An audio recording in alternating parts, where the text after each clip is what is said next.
In 2025, researcher Madelin Pepper published a mixed-method study on LDS missionary mental health that stopped therapists in their tracks. 95% of missionaries reported significant stress during their service, and when asked whether that stress continued to affect them after coming home, 62% said yes, lasting anxiety, depression, and in some cases, symptoms consistent with post-traumatic stress disorder. Not 62% of early returns. 62% of all respondents in her study. The Church of Jesus Christ of Latter-day Saints calls the mission the best 2 years of your life. Parents frame it as a rite of passage. Bishops present it as a spiritual accelerator. But a growing number of clinical psychologists across Utah and beyond are using a very different term. They're calling it a trauma factory, and that label didn't come from bitter ex-members posting on Reddit. It came from licensed therapists who kept seeing the same pattern walk through their office doors. Young men and women, 18, 19 years old, returning from missions with panic attacks, chronic depression, eating disorders, and in some cases, full-blown PTSD. This video isn't about whether the mission is a good or bad experience. Plenty of people come home and say it changed their life for the better. This is about the structure, the machine, the specific mechanisms inside the missionary program that clinical psychology has identified as precursors to lasting psychological damage. And here's what most people don't realize. The mechanism that causes the deepest wound isn't the one you'd expect. It's not the rejection. It's not the isolation. It's something that happens after the missionary comes home. Something that transforms every sacrifice they ever made into a different kind of pain entirely. We'll get to that. But first, let's open up the machine and look at how it works. Part 1. The Identity Reset. The first thing that happens when a young person enters the missionary training center is a comprehensive erasure of individual identity. Their first name disappears. From that moment on, they are elder or sister, followed by their surname. This might sound like a minor formality. It is not. In psychology, the deliberate removal of personal identifiers is recognized as the opening move in what Stephen Hassan's BITE model calls behavior control, the systematic reshaping of a person's autonomy through environmental manipulation. BITE stands for behavior, information, thought, and emotional control. It was originally developed to analyze high-demand groups, and the LDS mission environment checks boxes across all 4 categories. Consider what happens in the first 72 hours. The missionary surrenders control over their daily schedule. Their clothing is dictated. White shirts, ties, name tags. Their music is restricted. Their access to news, social media, and the internet is either eliminated or heavily monitored. They cannot choose what to eat, when to sleep, or where to go without approval. These are not rules designed for adults. These are rules designed for someone who is not trusted to regulate their own behavior. Psychologists call this induced regression, the deliberate creation of dependency by stripping away the everyday decisions that give a person a sense of agency. When you cannot even choose what song to listen to, you begin to look to the institution for every form of validation. And then comes the isolation. The missionary is physically removed from every support system they have ever known. Family contact is reduced to emails, occasional video calls, and letters. Friendships outside the mission are severed. The only social world that exists is the mission itself. This is not an accident of logistics. This is a structural feature. Psychologists who study coercive environments know that isolation at the point of maximum vulnerability is what transforms voluntary participation into psychological dependence. Now, everything we've just described, the identity erasure, the induced regression, the social isolation, these are just the foundation. The real pressure comes from a system of constant surveillance that most missionaries never fully escape, even after they come home. That system has a name. And it wears a name tag too. Part 2. The Panopticon with a companion. Every missionary is assigned a companion. Church materials describe this person as a spiritual partner, a friend, a fellow servant of the Lord. But the operational reality is different. The companion is a monitor. Missionaries are required to be within sight and sound of their companion at all times. They eat together, study together, proselytize together, and sleep in the same room. There is no moment of privacy. No solitary walk, no phone call made alone, no thought expressed without a witness. In psychology, this arrangement mirrors what philosopher Jeremy Bentham called the Panopticon, a prison designed so that inmates could be observed at any moment without knowing when they were actually being watched. The effect is not that the person is always being monitored. The effect is that the person begins to monitor themselves. This is the critical mechanism. When a missionary knows that their companion can report any deviation, a skipped scripture study, an unapproved song, a conversation that went too personal with a contact, they begin to police their own thoughts. They suppress doubt before it fully forms. They rehearse the correct emotional responses. They perform faith rather than experience it. And that performance never stops. Not during meals, not during study, not even during sleep. Clinical psychologists call this mask exhaustion, the cognitive cost of maintaining a constructed persona around the clock with zero privacy. The prefrontal cortex, the part of the brain responsible for self-regulation and decision-making, was never designed to sustain that level of continuous performance. When it's forced to, it begins to degrade. Returned missionaries describe the result in almost identical terms. Brain fog, a persistent inability to think clearly, make decisions, or feel emotionally present. It's not laziness, it's neurological fatigue from years of never being allowed to drop the mask, not even to use the bathroom alone. Psychologists identify the broader state as hypervigilance, chronic alertness that is one of the hallmark symptoms of trauma. The missionary lives in a permanent state of performance anxiety, not because anyone is necessarily watching at that exact moment, but because someone could be, and that someone has an institutional incentive to report what they see. This creates a devastating feedback loop. The missionary feels anxious. They interpret the anxiety as a spiritual failing, a lack of faith, a sign that they are not worthy. They double down on obedience to fix the feeling. The obedience increases the pressure. The pressure increases the anxiety. The cycle never resolves because the system is designed to produce it. Research from Utah Valley University found that among missionaries who returned home early, 74% reported feelings of failure. 65% said they were uncomfortable in social settings after their release. 44% couldn't answer basic questions about their mission without distress. These are not the statistics of people who had a tough experience. These are the statistics of people who were psychologically injured, and yet the system has a built-in defense against anyone recognizing the injury. It's embedded in the theology itself. Part 3. The Theology of Guilt and the Baptism KPI. Here is where the mission environment shifts from psychologically demanding to clinically dangerous. The mission doesn't just control behavior and environment. It redefines suffering as evidence of spiritual growth.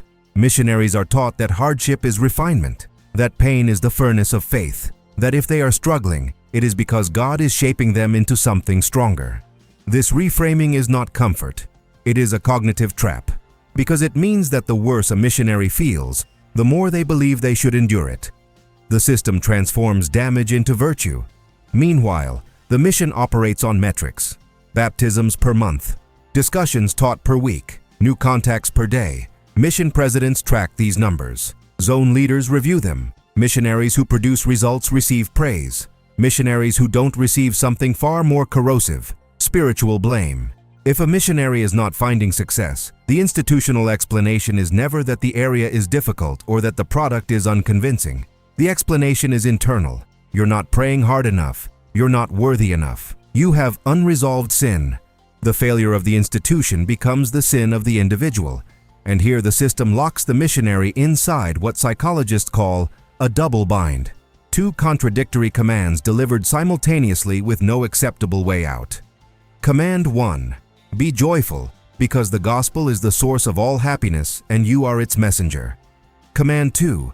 Feel guilty, because your numbers are low and that means something is spiritually wrong with you. Be happy, but know that you are failing. Radiate light, but carry shame. The human brain cannot resolve a contradiction like this. It doesn't choose one command over the other. It collapses. The double bind is one of the most studied mechanisms in clinical psychology precisely because it produces anxiety, depression, and dissociation with remarkable reliability. And the LDS mission administers it daily, for 18 to 24 months straight. Clinical research is unambiguous on what follows. Prolonged exposure to rejection without adequate emotional support is a direct pathway to clinical depression.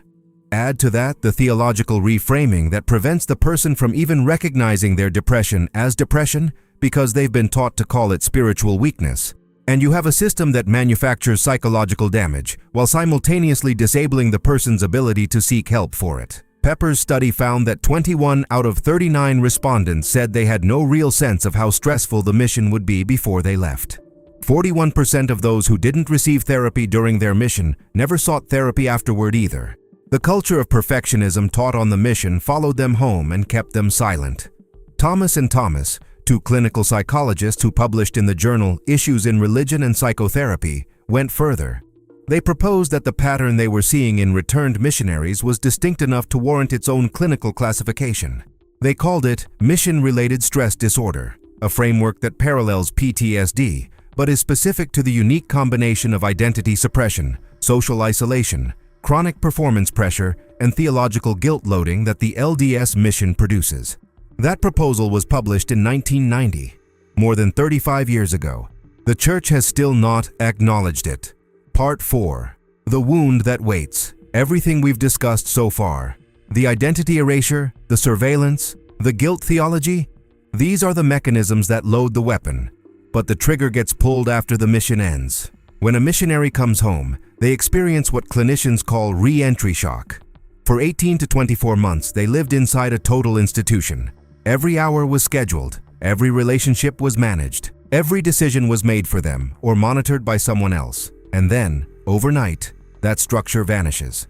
The returned missionary is expected to immediately function as a normal adult, attend college, find work, date, socialize, with no decompression period and no institutional support for the transition. The Church that controlled every minute of their life for 2 years offers almost nothing for the aftermath. Many returned missionaries describe a feeling of profound disorientation. The world feels too loud, too fast, too unstructured. Some develop agoraphobia. Some can't maintain relationships. Some experience dissociative episodes, moments where they feel detached from their own body, watching themselves from the outside. And then there's the wound that cuts deepest. Therapists call it betrayal trauma. Betrayal trauma occurs when a person discovers that an institution they trusted, an institution for which they sacrificed their health, their youth, their autonomy, was not what it claimed to be. For many returned missionaries, this moment arrives when they encounter historical information the Church never disclosed. The multiple accounts of the first vision. The true history of polygamy. The Book of Abraham translation problems. The financial empire hidden behind the veil of religious mission. The missionary gave 2 years of their life, often at significant psychological cost, to promote a narrative they were never given the full picture of. And the cruelty of that realization isn't abstract. It's specific. It's the memory of standing on a stranger's doorstep in the rain at age 19, reciting a testimony about a prophet they now know practiced coercive polygamy with teenage girls. It's the memory of telling a single mother in Brazil that tithing would bring blessings, while the Church sat on a $100 billion investment fund it never disclosed. Every door knocked on, every rejection absorbed, every panic attack suppressed in a bathroom they couldn't even enter alone. All of it was in service of an incomplete truth. And the institution knew it was incomplete. The missionary did not. That is not disappointment. That is betrayal. And betrayal doesn't just create doubt.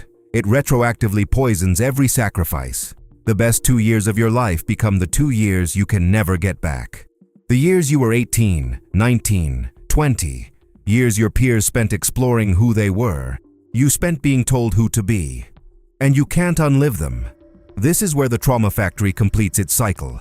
The mission breaks the person down. The theology prevents them from recognizing the damage. The post-mission culture pressures them to perform happiness. And then the discovery of hidden information transforms the entire experience from a sacrifice into a betrayal. Think about that number again. 62% reporting lasting mental health effects. That's more than half of every person you've ever seen wearing a missionary name tag. More than half of every elder who knocked on your door. More than half of every sister who smiled and said she was having the best experience of her life. More than half were carrying something they couldn't name and weren't allowed to show. Let's be precise about what we've documented here. The LDS mission is not merely a difficult experience. Many experiences are difficult. Military basic training is difficult. Medical residency is difficult.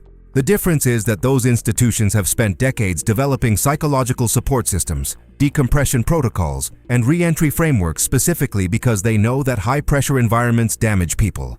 The LDS Church has done almost none of that.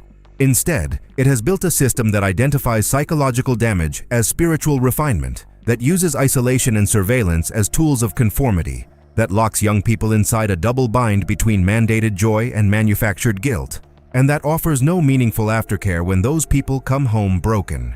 In 1990, Thomas and Thomas proposed mission-related stress disorder as a clinical framework.